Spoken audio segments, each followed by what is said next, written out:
The great hall of Thornhaven Manor glowed with candlelight that evening, the long table dressed in white linen and silver.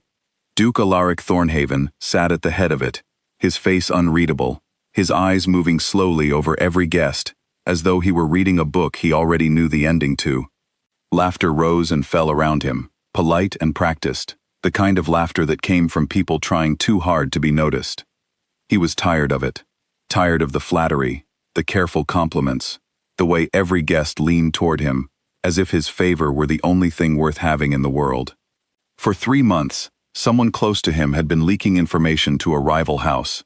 Someone in this very room, perhaps, had whispered secrets that should have died behind closed doors. Tonight's dinner was not simply a dinner. It was a hunt, and Alaric was watching for the smallest slip, the faintest crack in someone's composure. His gaze drifted down the table and landed, almost by accident, on a young woman seated near the far end. She wore a plain gray dress, modest and unremarkable among the silks and jewels of the other guests. She did not speak.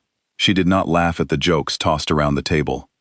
She simply ate her food slowly, her eyes lowered, as though she wished to disappear into the wallpaper behind her. He remembered seeing her earlier, trailing quietly behind the Baroness of Caldon, carrying a shawl, adjusting a chair, fetching a fan, a companion. A servant in finer clothing, expected to be present but never truly seen. Something about her stillness caught his attention. Everyone else at the table performed for him. She did not. "You," Alaric said suddenly, his voice cutting through the chatter. The table fell silent. All eyes turned toward the quiet woman at the end. "What is your name?" She looked up, startled, then composed herself quickly. "Elena Voss, Your Grace." "Come, sit beside me." A ripple of surprise moved through the guests. The Baroness raised an eyebrow but said nothing. Elena hesitated only a moment before rising and making her way to the empty seat that had just been vacated by a nervous young lord, who practically leaped out of his chair to obey the Duke's silent command. She sat, her hands folded neatly in her lap, her back straight but not stiff. She did not look at him with the eager hope most women showed when seated near a duke. She simply waited, as though she expected nothing at all. "You are quiet," Alaric said, more as an observation than a question. "I find there is often more to hear when one is not speaking," Elena replied. It was a simple answer, but something in the way she said it made him pause. He decided, in that moment, to test her. Perhaps she was hiding something. Perhaps her silence was not modesty, but calculation. "Tell me," he said, leaning back in his chair, "what do you think of the wine tonight?" "It is a fine vintage," she said, "though not as fine as the one served last month, during the signing of the trade agreement with Verendel. That one came from the southern vineyards, did it not? A darker red, sweeter on the tongue." Alaric's hand froze halfway to his glass. That dinner had been private. No more than 6 people had attended, all sworn to secrecy, the wine chosen specifically because it was rare and difficult to trace. He set his glass down slowly. "How do you know of that dinner?" "I was in the room," Elena said simply. "Not at the table, of course. I stood by the window, holding the Baroness's shawl, in case she grew cold. No one asked me to leave. No one thought to." He studied her face for any sign of mockery or fear, but found neither. She spoke as if stating a simple fact of weather or time. "That dinner was private," he said carefully. "What else do you believe you know?" Elena tilted her head slightly, as though deciding how much to reveal. "I know that the treaty nearly fell apart over a disagreement about the northern border. I know that Minister Halvard raised his voice, though he later apologized. I know you were the one who suggested the compromise that saved the agreement, though the credit was given to Ambassador Reyes the following week, in the newspapers." Alaric felt a chill move through him, though the hall was warm. Every word she spoke was true. He had suggested the compromise. The credit had, indeed, gone to the ambassador, a small political maneuver, meant to keep peace among prideful men. He had told no one of his frustration over that decision. No one except his most trusted advisor, in a private conversation weeks later. "Who told you this?" he asked, his voice lower now, more urgent. "No one told me anything, Your Grace," Elena said. "I listened. That is all I have ever done. People speak freely around those they do not see, A companion is furniture to most nobles. I have stood in rooms where ministers argued, where letters were read aloud, where secrets were traded like coins. No one lowers their voice for the girl holding the shawl. The other guests had returned to their own conversations, unaware of the quiet storm building at the head of the table. Alaric leaned closer, his voice barely above a whisper now. What else do you know? Elena's eyes flickered, just for a moment, with something like caution. Are you certain you wish to hear it here, Your Grace? Some things are better spoken in private. He considered her words. She was right, of course. Whatever she knew, whatever she had gathered in her years of silent watching, it was not meant for a crowded table. He rose from his seat, and the hall fell quiet again, as every guest turned to look at him. Continue your dinner, he said smoothly, masking the unease in his chest. Miss Voss and I have matters to discuss. He led her out of the hall, down a long corridor lit by flickering lamps, until they reached his private study. He closed the door behind them and turned to face her, his expression no longer that of a gracious host, but of a man demanding answers. Who are you truly? He asked. Are you the one who has been leaking information from my court? Is that why you know so much? For the first time that evening, Elena's calm composure wavered, though only slightly. She met his eyes directly, something she had not done before. I am not a spy, Your Grace. I have never sold a single secret to anyone. Everything I know, I have kept locked away, because knowledge is the only power a woman like me has ever been allowed to hold. Explain, he said, his tone sharp. Elena took a slow breath, as though gathering years of silence into words. I was born to a family with no title, no land, and very little money. When my father died, my mother and I had nothing. I was fortunate enough to be taken in by the Baroness as a companion, but a companion is not truly a person to most nobles. We are shadows. We are trusted to be present but never remembered. In the beginning, I found this painful. I wished to be seen, to be spoken to as an equal, but over time, I realized something.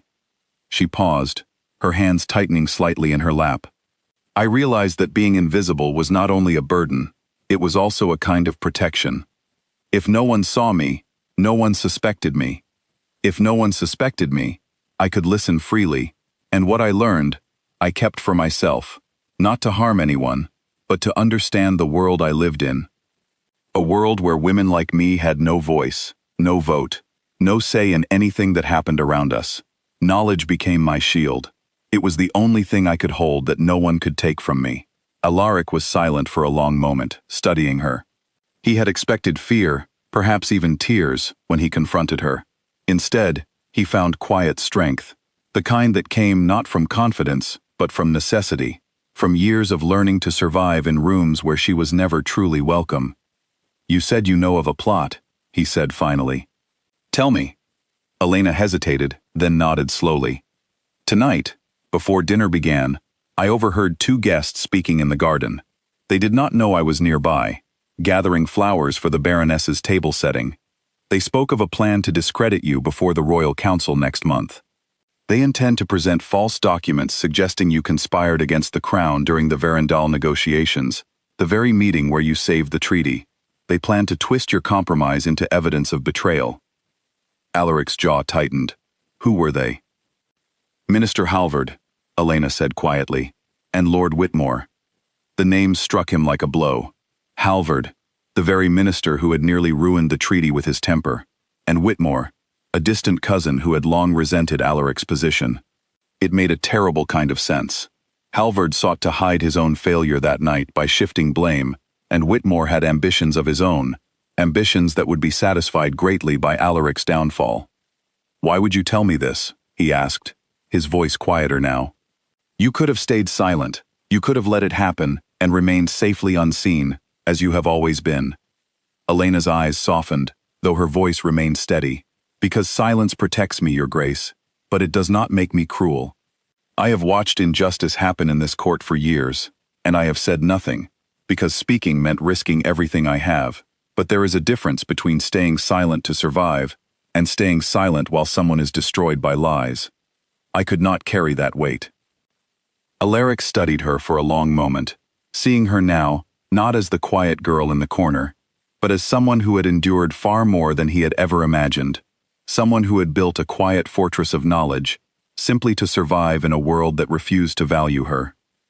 "You have given me a great gift tonight," he said slowly, "and you have taken a great risk in doing so." "I know," Elena said simply. "Then let me offer you something in return," Alaric said. "Not charity, not pity, an alliance. I need someone who understands this court in ways my advisors do not. Someone who sees what others miss. I cannot promise you safety without cost, but I can promise you will no longer be invisible, not unless you choose to be." Elena looked at him carefully, as though searching for deception, but found none. "And if I say no? If I wish only to return to my quiet corner and continue as I have always done? Then I will protect you regardless," Alaric said. "What you have told me tonight, I will not forget, but I hope you will consider staying, not as a servant, not as a companion. Someone whose mind I have come to respect in the span of a single evening." For a long moment, Elena said nothing. Then, slowly, something shifted in her expression. A small, careful softening, as though a weight she had carried for years had eased just slightly. "I will consider it, Your Grace," she said. He nodded, understanding that trust, once broken by years of being unseen, could not be rebuilt in a single conversation. It would take time, but he found, to his own surprise, that he was willing to give it. They returned to the hall together, and though the other guests noticed the change in the air between them, none dared to ask what had passed in the private study. Elena resumed her seat, not at the far end of the table this time, but closer to the Duke, close enough that the message was clear without a single word spoken. The dinner continued, laughter and conversation rising once more around the long table, but everything had changed. Duke Alaric Thornhaven, who had spent the evening searching for a traitor among familiar faces, had instead found an unexpected ally in the one person the entire room had overlooked. In the weeks that followed, the plot against him unraveled exactly as Elena had described. Minister Halvard's false documents were exposed before they could reach the Royal Council, and Lord Whitmore's ambitions crumbled under the weight of his own scheming. The court, ever watchful, could not fully explain how the Duke had learned of the plan in time, though rumors began to circulate about the quiet young woman who now sat beside him at every gathering. Elena never sought recognition for what she had done. She remained, in many ways, the same observant woman she had always been, choosing her words carefully, listening more than she spoke. But something had changed. She was no longer invisible. She was no longer merely the girl holding the shawl.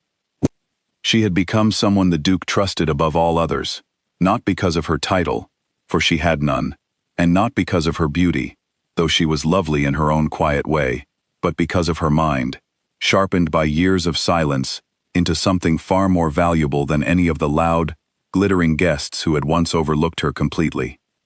And Duke Alaric Thornhaven, who had once believed power lived only in titles and armies and gold, learned that night a lesson he would never forget. Sometimes, the greatest strength in a room belongs to the person everyone assumes has none at all.